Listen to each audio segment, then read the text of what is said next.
Hello friends, Namaste, how are you all? Hope all of you are well. After completing the first chapter of chemistry class 11, that was some basic concepts of chemistry. I hope all of you have liked that video. Whatever I have taught you, each and every topic. If you are still having any doubt related to that chapter, then please drop your doubt into the comment box section. Today we are going to discuss class 11 chemistry chapter number 2, structure of atom. Actually, before starting anything, I just want to inform you that what we are going to study in this chapter.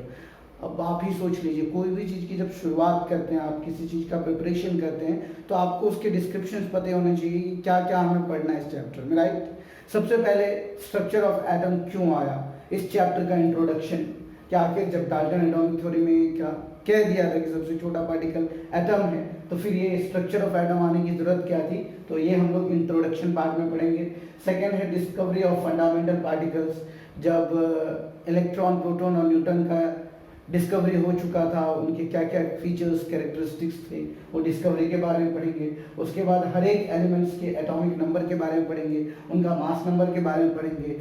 उसके बाद जितने भी हम लोगों ने 9th standard में जो postulates of Rutherford theory या फिर उसके पहले हम लोगों ने जे थॉमसन थ्योरी का पोस्टुलेट्स पढ़ा था, वो पढ़ेंगे। फिर development leading to the Bohr's model of an atom पढ़ेंगे।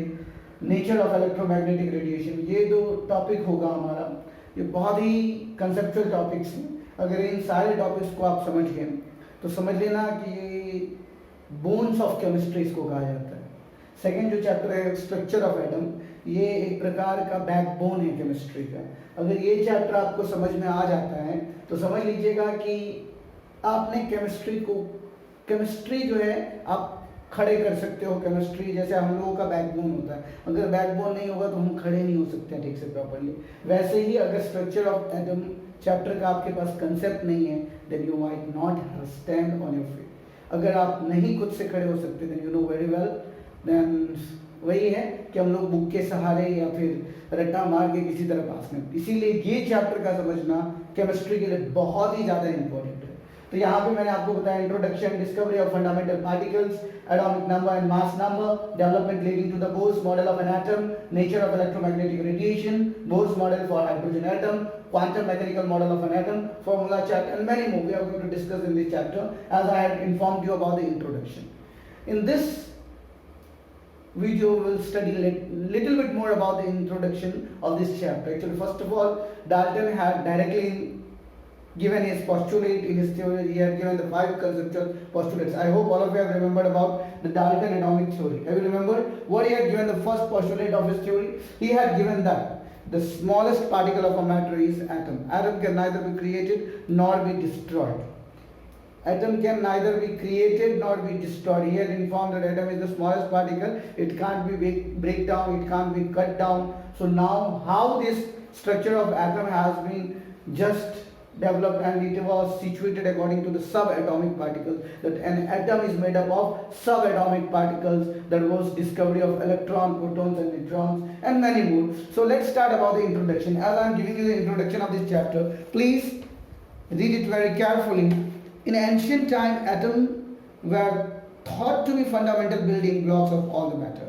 Atom was taken as an indivisible particle. Even its name is atom, which is derived from a Greek word called atimo. What is the meaning of atimo? You know, which means uncuttable. Atomio. Atomio. It was a Greek word which means that uncuttable.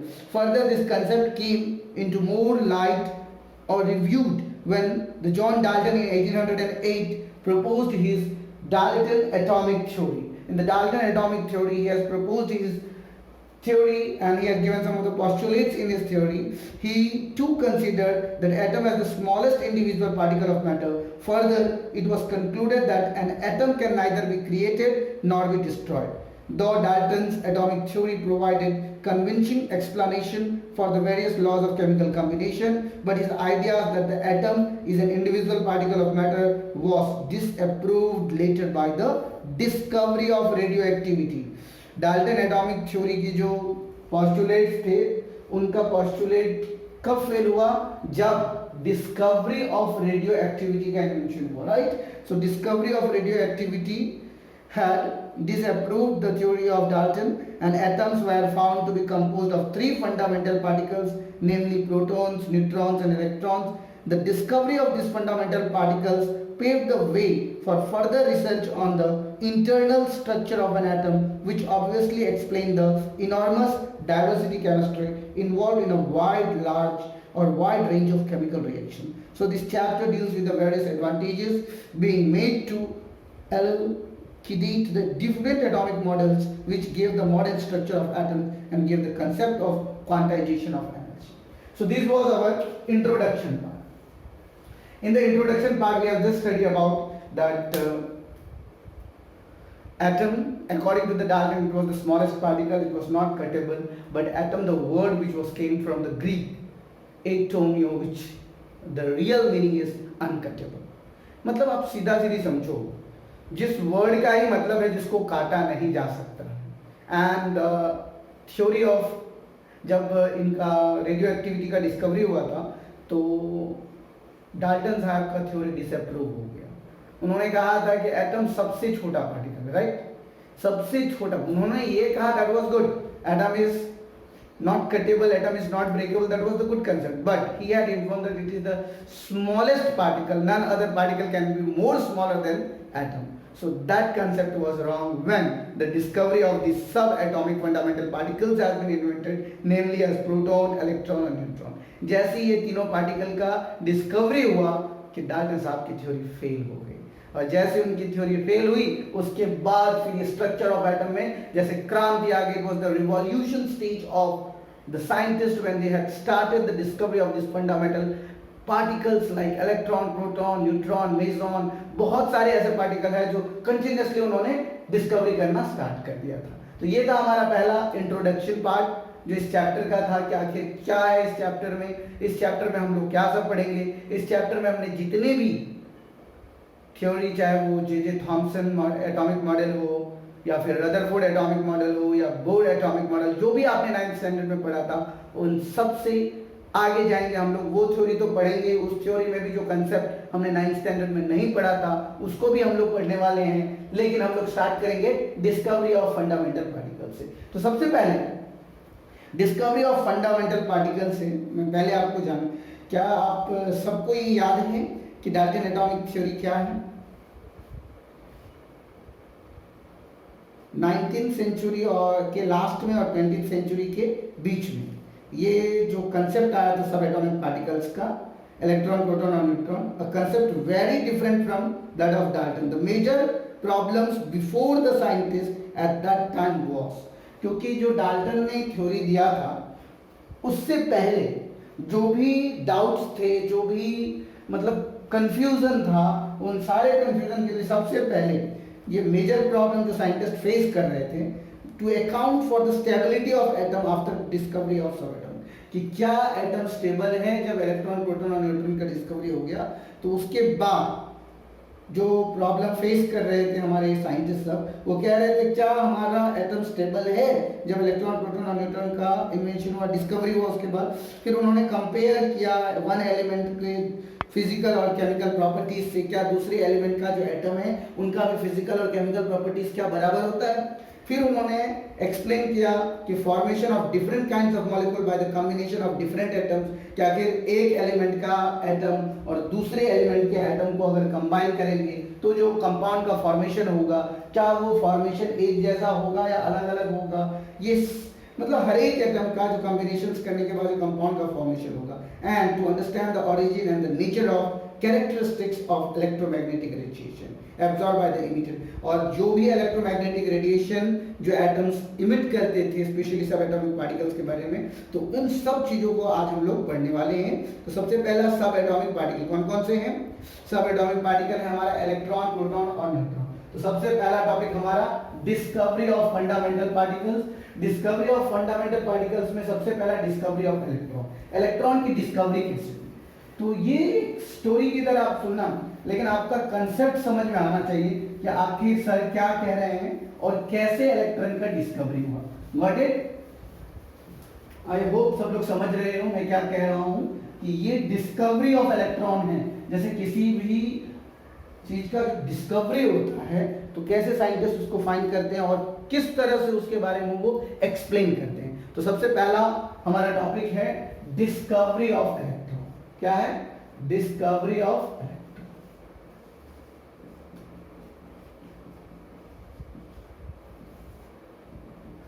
सबसे पहले मैं आपको बता दूं, J Thomson का नाम सब लोगों ने सुना है, आप लोगों ने सुना भी होगा प्लम पुडिंग मॉडल क्लास 9 में।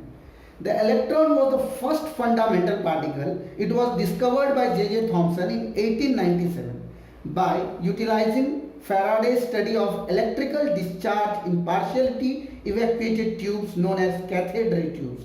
Cathode ray tube किसको कहते हैं? ये एक cylindrical hard glass tube fitted with two metallic electrodes connected to the oppositely charged poles of battery. जब भी उन्होंने ये कैथोड रे ट्यूब लिया तो when the gas taken in the tube was subjected to very low pressure maintained by a vacuum pump and high voltage 10,000 volt, the current flowed through a stream of particles moving in the tube from the cathode, negative cathode, to electron positive cathode. Therefore these streams of particles were known as cathode rays. सबसे पहले इसको आप समझने की कोशिश कीजिए कि मैंने क्या कहा है आपको। उन्होंने कौन सा ट्यूब लिया आपको पता है? वो ट्यूब का नाम क्या था? Cathode ray tube. कब यूज हुआ था ये कैथोड रे ट्यूब पता है आपको? सबसे पहले ये कैथोड जो आपको फैराडे का नाम सुना है आप लोगों ने? फैराडे ने स्टडी किया था electrical discharge partially evacuated tubes. तो ये एक ट्यूब लिया इन्होंने, ये हमारा फैराडे साहब का डिस्चार्ज इलेक्ट्रिकल ट्यूब। ट्यूब जानते हो नहीं? सीधा सीधी समझ जाओ, एक ट्यूब है, टेस्ट ट्यूब की तरह है जो डिस्चार्ज, इसमें समझ जाओ वैक्यूम तक जो है कुछ नहीं है इसके अंदर में। इसको मैं बढ़िया से ड्रॉ कर देता हूं आप लोगों के लिए। राइट, ये हमारा क्या है? ये हमारा कैथोड रे ट्यूब है। कैथोड रे ट्यूब में मैंने आपको बताया है कि एक हमारा क्या होगा? कैथोड होगा और दूसरा हमारा एनोड होगा। क्या होगा? एक कैथोड होगा और दूसरा हमारा एनोड होगा। जो ये दो इलेक्ट्रोड्स है, एक कैथोड और दूसरा हमारा एनोड। Got it? एक कैथोड है और दूसरा क्या है? हमारा एनोड है। अब इसके पास से जब गैस ज्यादा हो जाएगा तो इसके लिए एग्जॉस्टिबल वे होना चाहिए जहां से ये एग्जॉस्ट करेगा। Got it? ये कैथोड रे, कैथोड और ये एक एनोड हो गया, दो इलेक्ट्रोड्स है हमारे पास, और ये हमारा एग्जॉस्ट पंप है जो मैंने आपको थोड़ा सा मुंह निकाल दिया, वो एग्जॉस्ट पंप है। इसके बाद इनको हम लोग क्या करेंगे? एक हाई वोल्टेज सोर्स से इसको ऐड करेंगे। किसको ऐड करेंगे हम लोग? ये ट्यूब को हाई वोल्टेज,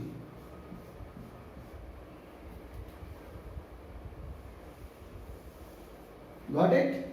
हाई वोल्टेज से हम लोग इसको ड्रॉ करेंगे। तो अब देख लो आप लोग, ये हमारा पॉजिटिव नेगेटिव बैटरी के जो पोल्स होते हैं, हमने यहां से समझ लो 10,000 वोल्ट करंट पास किया। कितना? 10,000 वोल्ट। कितना करंट पास किया? 10,000 वोल्ट। और ये 10,000 वोल्ट जैसे ही हमने पास किया कि अब खुद समझो इसके अंदर में कुछ नहीं था, ये 10 mmHg का पूरा एकदम खाली। तो जैसे ही हमने इसके अंदर से हाई वोल्टेज करंट पास किया, तुम देखना जैसे ही इलेक्ट्रिकल कोई भी सर्किट होता है हमारा, उसमें जब हम बहुत ज्यादा करंट पास करेंगे तो क्या होता है? पूरा इलेक्ट्रिकल सर्किट जो है शॉक हो जाता है, और जैसे ही शॉक सर्किट होगा तो पूरा जल जाता है। राइट? जैसे ही हमने इस डिस्चार्ज टेस्ट ट्यूब, मतलब जो हमारा कैथोड रे ट्यूब है, इसके अंदर में हमने जैसे ही हाई वोल्टेज पास किया तो क्या हुआ पता है आपको? एक स्ट्रीम ऑफ पार्टिकल्स जो है निगेटिव इलेक्ट्रोड से पॉजिटिव इलेक्ट्रोड्स में, याद रखना सबसे पहले मैं आपको बता देता हूं, निगेटिव जो हमारा ये इलेक्ट्रोड्स हैं, याद रखना ये निगेटिव इलेक्ट्रोड्स और ये पॉजिटिव इलेक्ट्रोड्स। ये जो है हमारा पॉजिटिव इलेक्ट्रोड्स है, पॉजिटिव इलेक्ट्रोड्स को क्या कहा जाता है बताओ सब लोग, और निगेटिव इलेक्ट्रोड्स को क्या कहा जाता है? देखो आयन अलग होता है और इलेक्ट्रोड्स अलग होता है, ये दो चीज में बहुत बच्चों को कंफ्यूजन होता है। जो पॉजिटिव इलेक्ट्रोड्स होता है उसको हम लोग एनोड बोलते हैं, क्या बोलते हैं? एनोड। पॉजिटिव इलेक्ट्रोड्स को हम लोग एनोड बोलते हैं और निगेटिव इलेक्ट्रोड्स को हम लोग कैथोड बोलते हैं। क्या बोलते हैं? कैथोड, याद रखना। और जो कैटायन और एनायन होता है, वो पॉजिटिव चार्ज जो होता है वो कैटायन होता है और निगेटिव चार्ज जो होता है वो एनायन होता है। तो बहुत सारे बच्चों का कंफ्यूजन होता है कि आखिर कैथोड, कैटायन, एनोड, एनायन, ये बहुत लोगों को स्टार्टिंग से ही कंफ्यूजन होता है। पहले आप लोग ये कंफ्यूजन दूर कर लें। ये निगेटिव जो इलेक्ट्रोड्स है उसको हम लोग कहते हैं कैथोड और जो पॉजिटिव इलेक्ट्रोड है हम उसको कहते हैं एनोड। अब जैसे ये करंट यहाँ से पास हुआ, अब जैसे करंट पास हुआ, एक बहुत ही हाई वोल्टेज का करंट पास होकर के यहां से एक ग्रीन कलर का रे जाता हुआ दिखाई दिया कि इधर से ये मतलब निगेटिव इलेक्ट्रोड से कुछ ऐसा रे निकला, मतलब एक किरण निकली, एक रे निकला जो इधर पॉजिटिव इलेक्ट्रोड्स की तरफ ये जाना स्टार्ट किया। बात समझ रहे हो कि जैसे हमने इसमें 10,000 वोल्ट करंट पास किया तो इधर की तरफ ये पॉजिटिव इलेक्ट्रोड्स की तरफ जाना होगा। याद करो तुम लोगों ने पढ़ा भी होगा, same charge repel each other और dissimilar charge attract each other, right? सबने पढ़ा है कि सेम चार्ज जो होता है क्या करता है, एक दूसरे को रिपेल करता है, और डिसिमिलर चार्ज होता है एक दूसरे को अट्रैक्ट करता है। तो मान लो निश्चित रूप से यहां से ये जो हमारा निगेटिव इलेक्ट्रोड है कि यहां से कुछ ऐसा रे निकला होगा जिस रे के अंदर में निगेटिव चार्ज होगा, क्योंकि जब ये निगेटिव चार्ज होगा तभी जाकर के वो पॉजिटिव चार्ज के ऊपर में इलेक्ट्रॉन मतलब अट्रैक्ट होगा, अदरवाइज वो अट्रैक्ट नहीं होगा, क्योंकि यहाँ पे भी तो हमारा पॉजिटिव चार्ज पार्टिकल है, पॉजिटिव इलेक्ट्रॉन्स है। तो ये पॉजिटिव इलेक्ट्रॉन्स की तरफ बढ़ा है, मतलब ये जो रे निकला है ये रे का चार्ज निगेटिव होगा, और निगेटिव था इसीलिए यहां से निकला। क्वेश्चन ये भी उठता है कि आखिर यहां से निकला क्योंकि यहां से निगेटिव चार्ज था, क्योंकि कैथोड से निकला है इसीलिए इसका नाम क्या हो गया? इसका नाम हो गया कैथोड रे। क्या नाम हो गया? Cathode ray. Why gases under low pressure are used? आपको यहाँ पे एक क्वेश्चन पूछा जा सकता है कि आखिर कोई भी गैस को लो प्रेशर पे क्यों यूज किया गया है। यहाँ पे ये जो डिस्चार्ज टेस्ट ट्यूब लिया गया इसमें गैसेस अंडर लो प्रेशर क्यों लिए? At low pressure there is enough space between the gases atom so that ions can accelerate to such a high speed that when they strike another atom can eject electrons of it, creating more positive ions and free electrons। देखो ये इसके अंदर में जो लो gas pressure है, याद रखना जब भी कोई डिस्चार्ज टेस्ट ट्यूब होता है तो उसके अंदर में लो गैस प्रेशर रखा जाता है। कोई पूछेगा आपको क्यों लो गैस प्रेशर रखा है? क्योंकि जैसे ही लो गैस प्रेशर रहेगा इनके जो एटम्स होंगे वो फ्रीली मूव कर सकेंगे। जैसे देखो कोई जो जैसे मान लो ये सिलिंड्रिकल है, राइट?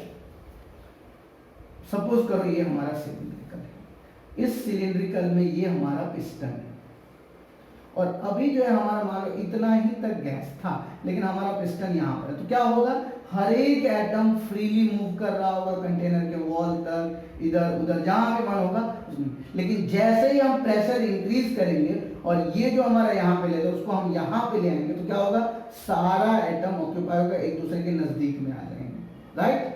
तो प्रेशर हाई करने पर क्या होता है? सारे एटम्स एक दूसरे के कांटेक्ट में आने लगते हैं। लेकिन अगर प्रेशर लो रहेगा तो क्या होगा?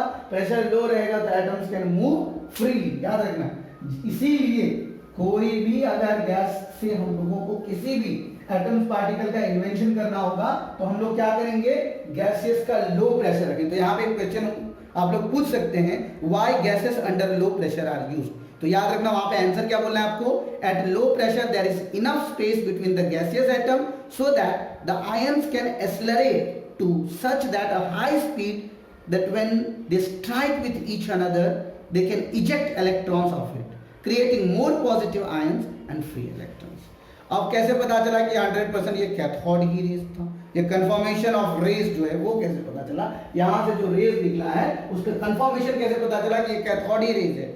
The presence of cathode rays were confirmed by making a hole in the anode, which resulted in the cathode ray striking the phosphorescent zinc sulfide coating on the tube behind the anode. So the bright spot produced confirmed the cathode rays. देखो जैसे ही ये cathode ray कैसे confirm हुआ, जब ये anode से, anode का मतलब क्या होता है, अभी जस्ट मैंने आपको बताया,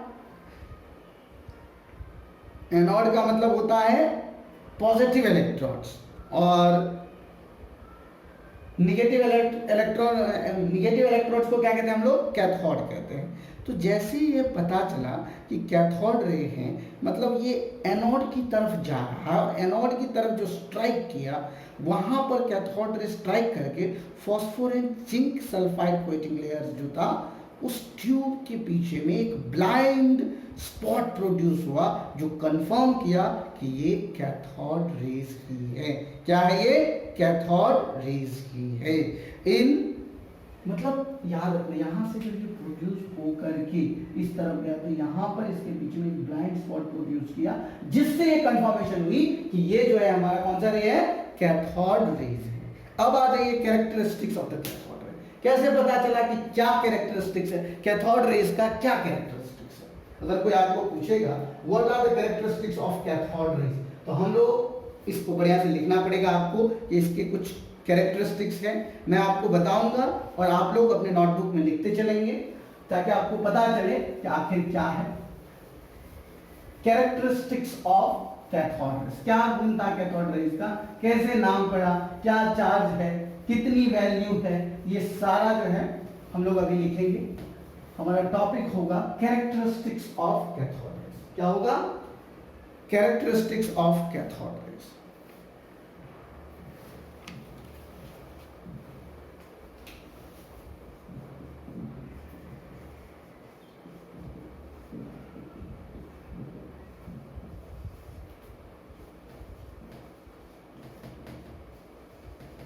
सबसे पहले आप लोग मुझे ये बताइए, ये रे जो है कहां से किस तरफ गई थी, कैथोड से एनोड की तरफ गई थी या एनोड से कैथोड की तरफ गई थी।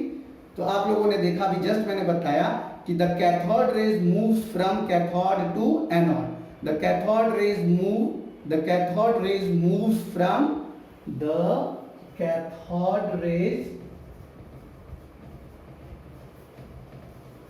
मूव्स फ्रॉम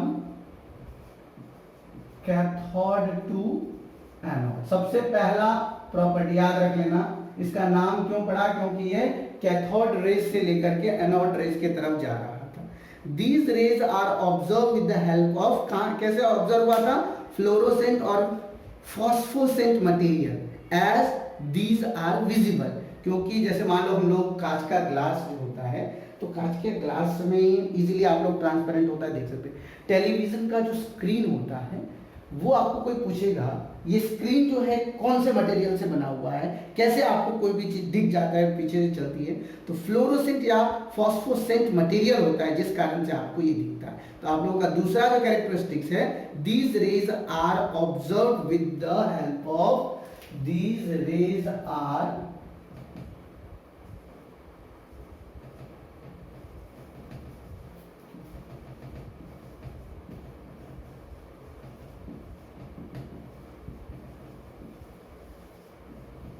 किससे, कौन सा मटेरियल से बताएंगे आप लोग, these rays are observe with the help of fluorescent और फॉस्फोसेंट मटेरियल।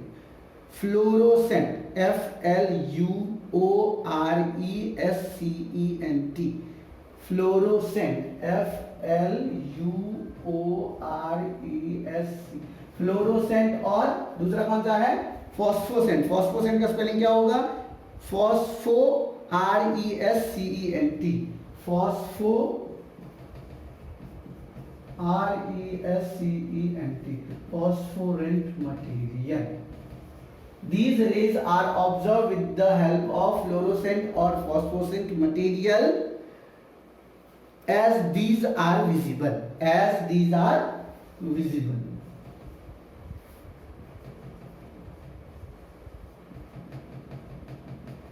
Got it? अब हमारा थर्ड कैरेक्टरिस्टिक जो मेन कैरेक्टरिस्टिक्स है यहां से स्टार्ट होता है। These rays travel in a straight line in the absence of electric and magnetic field. It confirms the formation of shadow on the opposite side of the cathode when a small object is placed between the cathode and anode. जैसे ही देखो कोई भी race किस तरफ से आ रहा है, अगर कोई एक मेटल का ऑब्जेक्ट कुछ भी आप बीच में डाल दो तो अगर उसका शैडो किस तरफ बन रहा है तो आपको पता चल जाएगा कि रेस कहाँ से आ रहा है. तो these rays travels in a straight line in the absence of electric field and magnetic field. These rays travel in a straight line. These rays travels in a straight line in the absence of electric field and magnetic field.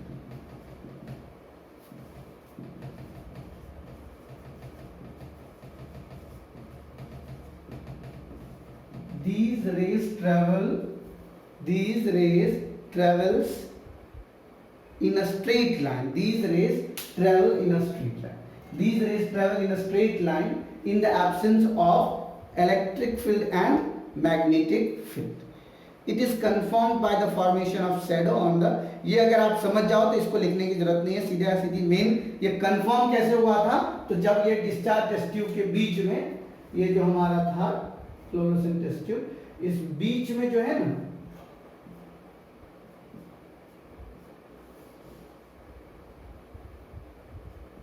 इस बीच में एक metal रखा, तो यहां से जो raise निकली थी, इस रेज का जो शैडो बना था उससे ये कंफर्म हुआ था कि आखिर ये कौन सा रेज है, कैथोड रेज है या एनोड रेज है.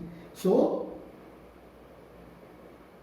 The formation of shadow on the opposite side of the cathode, the formation of shadow on the opposite side of the cathode when a small object is placed between the cathode and anode.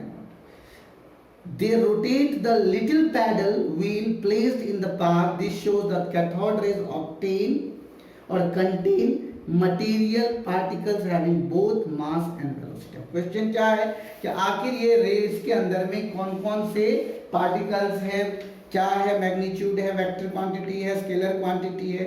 तो जैसे ये rotate करना, जैसे pedal rotate करता है ना, वैसे ही ये पैडल व्हील की तरह रोटेट करते रहा, जिससे ये पता चला कि कैथोड रे जो है ये पार्टिकल्स के पास दोनों चीज है, मास भी है और वेलोसिटी भी है. क्या पता चला? मास भी है और वेलोसिटी भी है. कैसे पता चला?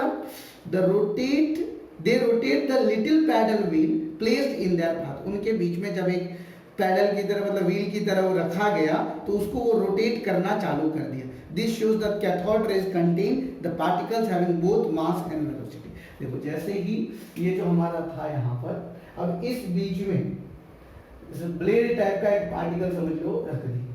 ब्लेड जान लो, मतलब फैन होता था पहले इस तरह का, ये मान लो इस टाइप का एक पार्टिकल होती है. तो जैसे ये रेज यहाँ से गुजरा तो इसको ये रोटेट करना चालू कर दिया, घुमाना चालू कर दिया. पैडल की तरह, जैसे हम साइकिल का पैडल घुमाते हैं वैसे इसको घुमाना चालू कर दिया. तो जिससे क्या पता चला? इससे पता चला कि इस रेस के पास क्या सब है? मास भी है और वेलोसिटी भी है. इस रेस के पास क्या है? मास भी है और वेलोसिटी भी है. These rays consist of electrons produced by ionizations of the gaseous atom by the discharge, and they were responsible for the flow of current. These rays consist of electron produced by the ionization of the gaseous atom by the discharge, and they were responsible for the flow of current. तो जैसे कि आपने देखा यहाँ पर, these rays consist of electrons produced by the ionization of the gaseous atom by the discharge, and they were responsible for flow of current. इसका मतलब क्या हुआ कि आखिर ये flow of current के लिए कौन responsible था? यहाँ पर देखिए, these rays consist of electron produced by the ionization of gaseous atom by the discharge, and they were responsible for the flow of current. यहाँ पर करंट का जो फ्लो था, इसके लिए गैसियस एटम जो थे वो डिस्चार्ज थे, और ये डिस्चार्ज के अंदर में जैसे ही नेगेटिव चार्ज आया इसीलिए फ्लो हुआ इस गैसेस के अंदर में. यहाँ पर इसीलिए लिखा गया है कि ये जो रेस थे इनके अंदर में नेगेटिव चार्ज पार्टिकल था, क्योंकि जैसे ही ये गैस यहाँ पर आयोनाइज्ड हुआ कि ये फ्लो होना चालू हो गया. इसके बाद जो हमारा नेक्स्ट पॉइंट है, the applications of electric and magnetic field deflect cathode rays as expected from the negatively charged particle. देखिए, जो इलेक्ट्रिक फील्ड और मैग्नेटिक फील्ड का जो एप्लीकेशंस हैं आप लोगों ने पढ़ा भी होगा और देखा भी होगा, जैसे ही निगेटिव चार्ज के कांटेक्ट में आता है कि वो डिफ्लेक्ट होना स्टार्ट कर देता है। तो यही एक्सपेक्टेशन था निगेटिव चार्ज पार्टिकल से। तो यहाँ पे इसलिए लिख दिया है मैंने, the applications of electric and magnetic fields deflected cathode rays as expected from negatively charge particle. और जो हमारा लास्ट पॉइंट है, they produce X-ray when they strike with the surface of metal like tungsten, molybdenum, etc. जैसे ही ये raise tungsten और molybdenum metal से टकराते हैं कि वो कौन सा रे प्रोड्यूस करते हैं, वो एक्स-रे प्रोड्यूस करते हैं। तो अभी जितने भी फैक्ट आपने पढ़े हैं ये सारा ऑब्जर्वेशन था और कंक्लूजन था कैथोड रेज के बारे में कि आखिर ये नेगेटिव चार्ज पार्टिकल कैसे हैं। This charged particles constituting the cathode rays or were named electron. Since ये negative charge particles है, cathode जो हमारा इलेक्ट्रोड था वहां से निकला था, नेगेटिव चार्ज पार्टिकल था, इसीलिए फाइनली इसका नाम क्या पड़ गया, इलेक्ट्रॉन पड़ गया। इसका फाइनली नाम क्या पड़ा, electron. So this was the discovery of electrons, few characteristics. So as if anybody will ask you, this is a very important question, write the characteristics of cathode rays. Write the characteristics of cathode rays. So you have to write these points as I have mentioned on the board. You can take a screenshot, or if you want to write in your notebook, then you can write these characteristics in your notebook. Now we will study about charge to mass ratio of electron. आप लोगों ने सुना होगा charge to mass ratio. J Thomson साहब ने 1897 में एक cathode ray tube का सेटअप किया और उन्होंने उसके ऊपर में इलेक्ट्रिक और मैग्नेटिक फील्ड को अप्लाई किया perpendicular to each other as well as the path of electrons. Cathode rays which constitute the particles travel in a straight path in the cathode ray tube. J Thomson suggested that when an electric or magnetic field is applied, then these rays deviate from their path. The experiment is based on the principle that extent of deflection of the electron depend on the charge on the electrons, mass of the electrons and the strength of the electric and magnetic field applied. इसके ऊपर में charge to mass ratio में जे Thomson साहब ने experiment किया था, जिस experiment में उन्होंने जो सबसे पहले मैं आपको बता दूं, उस एक्सपेरिमेंट को करने के लिए उन्होंने कहा था कि जब भी कैथोड रे ट्यूब में हम लोग इलेक्ट्रिक और मैग्नेटिक फील्ड को अप्लाई करेंगे एक दूसरे के वो परपेंडिकुलर होता है। याद रखना, आप लोग फिजिक्स में पढ़ोगे electric field and magnetic field both are perpendicular to each other. Electric field and magnetic field both are perpendicular to each other. ये याद रखना, ये वर्ड को, ये दोनों एक दूसरे के ऊपर में क्या हो जाते हैं, परपेंडिकुलर हो जाते हैं। तो जैसे ये परपेंडिकुलर होंगे तो therefore when the experiment was continued in the various gases, so they have seen that the cathode rays which constitute the particles travel in a straight line in the cathode ray tube. Thomson now suggested that when an electric or magnetic field is applied, जैसे ही उस पर apply किया जाएगा electric field और magnetic field को, तो ये जितने भी रेज है वो अपने पाथ से डेविएट हो जाएंगे। और जैसे ही अपने पाथ से डेविएट होंगे तो ये जो एक्सपेरिमेंट था specially based on the principal that the extent of deflections of electron depending on the charge of electrons, mass of the electrons and the strength of the electric and magnetic field. तो आप लोगों ने ले लिया इसका screenshot या लिख लिया, जूम कर दूं मैं आप लोगों के लिए। चलिए देख लीजिए, हर एक पॉइंट को वन बाय वन नोट कर लेना। देख लो, ये फर्स्ट पॉइंट था, ये second point, third point, fourth point, fifth point, एक एक करके हर पॉइंट को लिख लेना। और या तो नहीं तो स्क्रीनशॉट ले लिया करो, स्क्रीनशॉट लेकर के फिर बाद में आप लिख सकते हो। चलिए अब हम लोग आगे बढ़ते हैं, राइट। तो अब जो है हमारा ये नेक्स्ट टॉपिक है हमारा डिस्कवरी ऑफ प्रोटॉन। लेकिन ये चार्ज टू मास रेशियो, जो चार्ज ऑफ एन इलेक्ट्रॉन कैसे निकला, ये बहुत ही ज्यादा इंपॉर्टेंट है। डिस्कवरी ऑफ प्रोटॉन से पहले मैं आपको ये बता दूं, आज हम लोग सिर्फ यही पढ़ेंगे डिस्कवरी ऑफ इलेक्ट्रॉन, कि इलेक्ट्रॉन का डिस्कवरी कैसे हुआ था और ये charge to mass ratio of electron. अगर आपको ये समझने में कहीं भी दिक्कत हो तो आप जरूर कमेंट करना, ताकि मैं आपके सारे डाउट को क्लियर कर सकूं। और आज जो हम लोग जो कुछ भी पढ़ रहे हैं इस कंसेप्ट के साथ मैं आपको एक पीडीएफ भी भेजूंगा, जिस पीडीएफ को आप देखना उसमें मैंने सारा कुछ डिस्क्राइब किया है, और उस पीडीएफ को शांति से एकदम ध्यान से पढ़ना, जिससे आपको ये पूरा एटॉमिक स्ट्रक्चर का फुल पीडीएफ मैं आपको सेंड करूंगा। और ये पीडीएफ जैसे आप पढ़ोगे तो आपको ये नॉलेज मिल जाएगा कि really how these subatomic particles were invented and what were the efforts of these all the scientists, by how many scientists this a single subatomic particle electrons had got the name, had got the charge, had got everything about the characteristics of an electron. चलिए तो हम लोग अब charge to mass ratio जो हमारा next topic है उसको हम लोग लिख लेते हैं। उसके बाद मैं आपको बताऊंगा कि आखिर कैसे इसका value, charge to mass ratio का जो वैल्यू है वो कैसे आया, कैसे आपको पता चला कि इलेक्ट्रॉन का जो चार्ज होता है -1.6 into 10 to the power -19 coulomb कैसे होता है। तो चलिए सबसे पहले मैं आपको बता दूं, ये जो हमारा टॉपिक है charge to mass ratio of electron, charge to mass ratio of electron.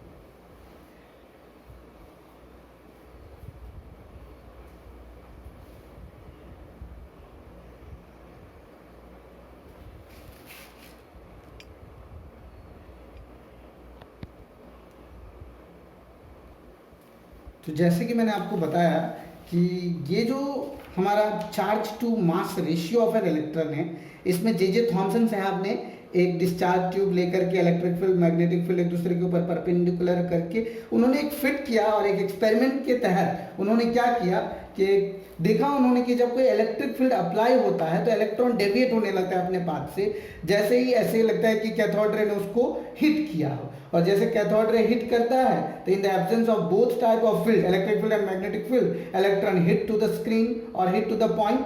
When the magnetic field is applied, electron hit to the cathode ray tube. तो ये जो एक्सपेरिमेंट था इससे पता चला, J Thomson determine the charge to mass ratio. देखिए यहाँ पर जो मैंने बताया आपको charge to mass ratio E/me, इसका वैल्यू मैंने कितना लिखा यहाँ पे 1.758820, 1.758820 into 10 to the power 11 coulomb per KG, 10 to the power 11 coulomb per KG. तो यहां पर आप देख लीजिए ये चार्ज टू मास रेशियो जब जे थॉमसन ने जो एक्सपेरिमेंट किया था तो उस एक्सपेरिमेंट से उनको ये फाइनल वैल्यू मिला था E/me का 1.758820 into 10 to the power 11 coulomb per KG, where E in coulomb is the magnitude of charge of an electron and me in kilogram as the mass of an electron। जैसे ही ये experiment को आगे किया गया तो ये discharge test tube में इनका स्पेसिफिक चार्ज E/me का रेशियो जो है वैसा सेम आया। उसके बाद चार्ज ऑन द इलेक्ट्रॉन, ये जो है हमारा चार्ज ऑन द इलेक्ट्रॉन, ये स्पेशली R.A. मिलिकन, नाम सुना होगा आप लोगों ने, ऑयल ड्रॉप मेथड जो था इन्हीं का।